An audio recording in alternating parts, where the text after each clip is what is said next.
Did you know women once dominated the beer industry? Ever wonder who really kept medieval folks buzzed and happy? Could brewing actually have been women's work?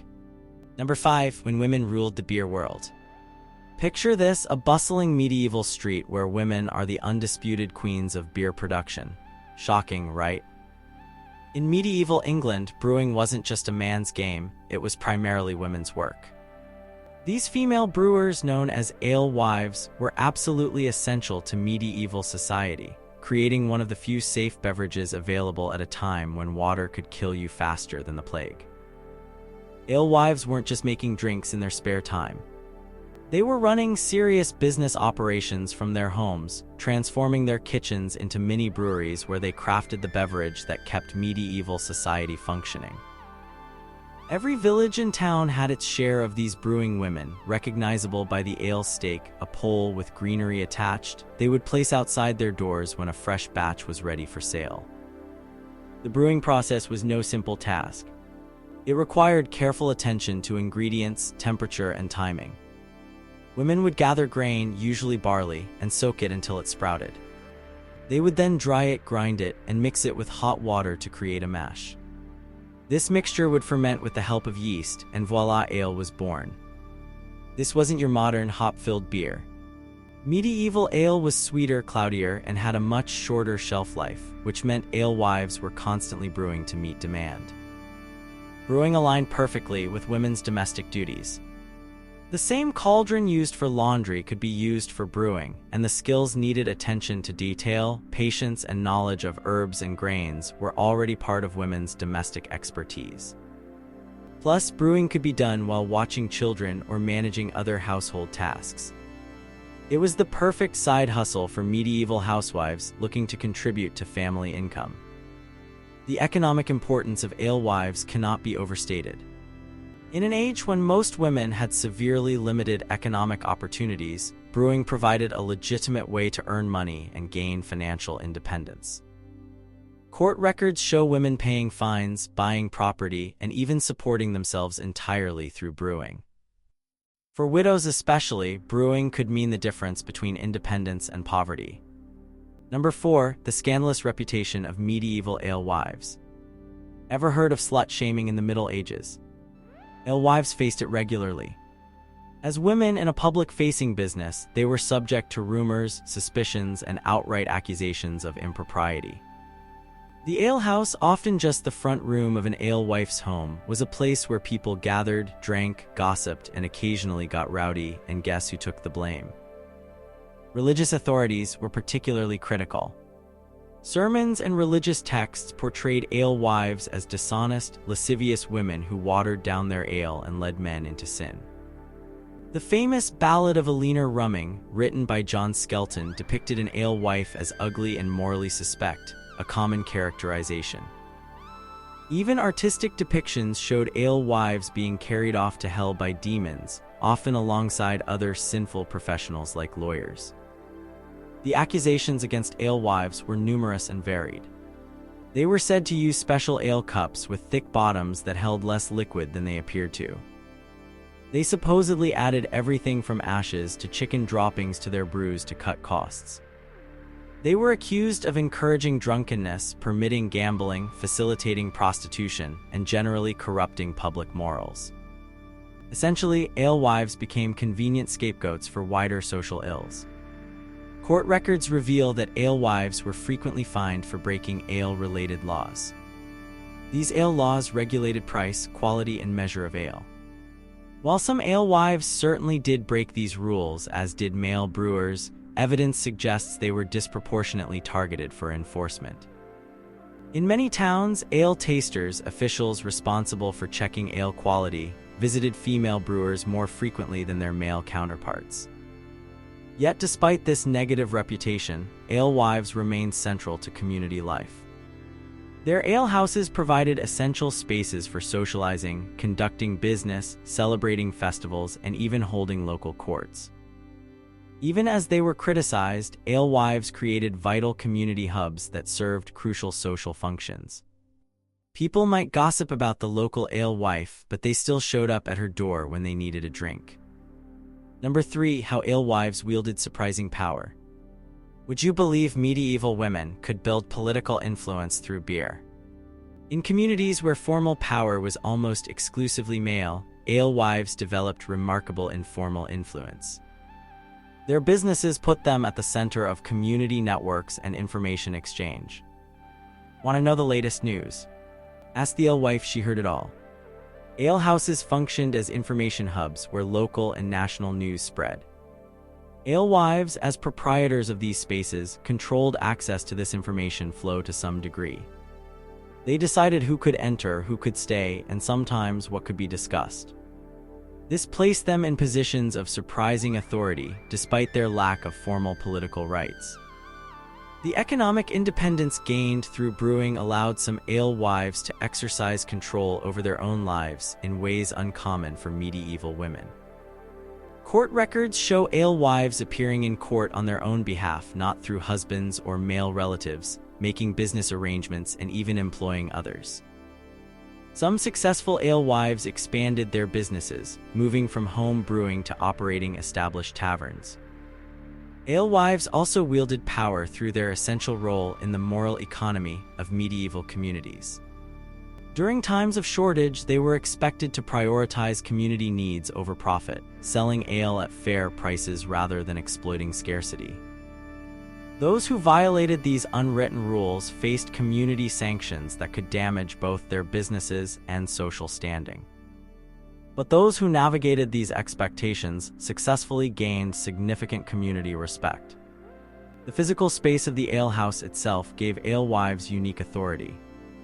Within their establishments, they set rules, resolved disputes, and maintained order.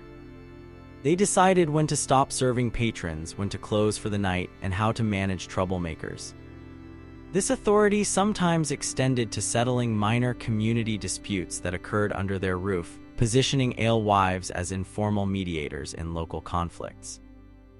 Legal records reveal alewives engaging with local governance in surprising ways. They appeared at court to defend their brewing practices, negotiate fines, or demand payment from debtors. Some even served as members of local guilds, particularly in towns where brewing guilds existed. Through this direct participation in local economic governance, alewives carved out spaces of authority in systems largely designed to exclude women. Number 2, the beginning of the end for female brewers. When did beer become a man's world? The shift began around the late medieval period and accelerated through the early modern era. This transformation wasn't sudden, it happened over centuries, but its effects were dramatic. By the 17th century, commercial brewing had largely become a male-dominated industry, with women increasingly pushed to the margins. Several factors contributed to this gender shift. As brewing technology evolved, the scale of production increased. Large copper brewing vessels replaced smaller household equipment, requiring more capital investment. Brewing guilds formed, often restricting membership to men or making it difficult for women to join. These institutional barriers made it increasingly challenging for women to compete in the changing market.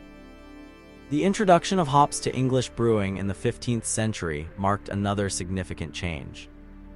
Hopped beer lasted longer than traditional ale, allowing for larger-scale production and wider distribution. This shift favored those with capital to invest in larger operations and storage facilities, predominantly men who had better access to business loans and property ownership. Religious changes following the Protestant Reformation also impacted alewives. Increased focus on women's domestic roles and heightened concerns about women in public-facing businesses intensified scrutiny of female brewers. The alewife, once a common figure despite her sometimes questionable reputation, became increasingly viewed as inappropriate and potentially dangerous to social order. As brewing industrialized, the gender division of labor shifted dramatically. What had been women's work became men's work when it moved from household to factory. Men took over ownership and management of brewing operations, while women who remained in the industry were typically relegated to lower status roles like serving ale rather than producing it. By the 17th and 18th centuries, breweries had largely replaced individual alewives. These larger operations were typically owned by men with the financial resources to invest in industrial equipment. The alewife, once central to medieval community life, had been effectively pushed out of the industry she had dominated for centuries. The few women who maintained brewing businesses were increasingly exceptional rather than typical. Number 1. Rediscovering the alewife's legacy today. Have you noticed the recent surge in women returning to brewing? The craft beer revolution has brought renewed attention to brewing's female roots. Historical research has increasingly highlighted the central role women played in pre-industrial brewing, challenging the assumption that beer has always been men's domain. This rediscovery has inspired many contemporary women to reclaim their brewing heritage. Today's craft brewing industry has seen a significant increase in female brewers, brewery owners, and beer experts. Organizations like the Pink Boots Society support women in the brewing industry through education, mentorship, and collaboration. Many of these modern brewsters, the historical term for female brewers, explicitly connect their work to the legacy of medieval alewives, seeing themselves as continuing a disrupted tradition. Some contemporary female brewers even recreate medieval recipes and brewing methods as a way of connecting with their brewing foremothers.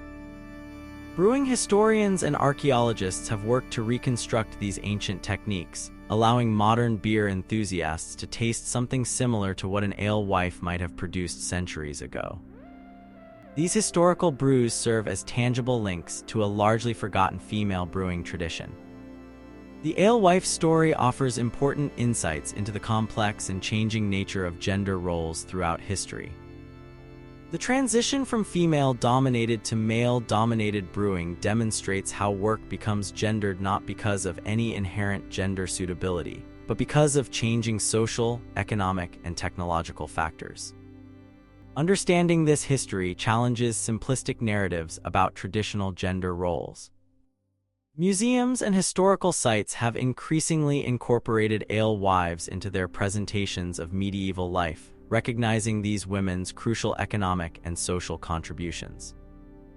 Educational programs highlight brewing as an example of women's historical economic activity, helping to create a more complete picture of pre-industrial women's lives than the limited domestic sphere often portrayed in older historical accounts. The story of medieval alewives contains fascinating parallels to contemporary discussions about women in business, gender-based harassment, and economic independence. These women faced criticism and obstacles but nonetheless created spaces where they could exercise agency and authority. Their perseverance in the face of increasing restrictions offers inspiration for ongoing struggles for gender equality. Could the resurgence of women in brewing signal a full-circle moment in beer history? Does the growing recognition of alewives' historical importance change how we understand gender and work?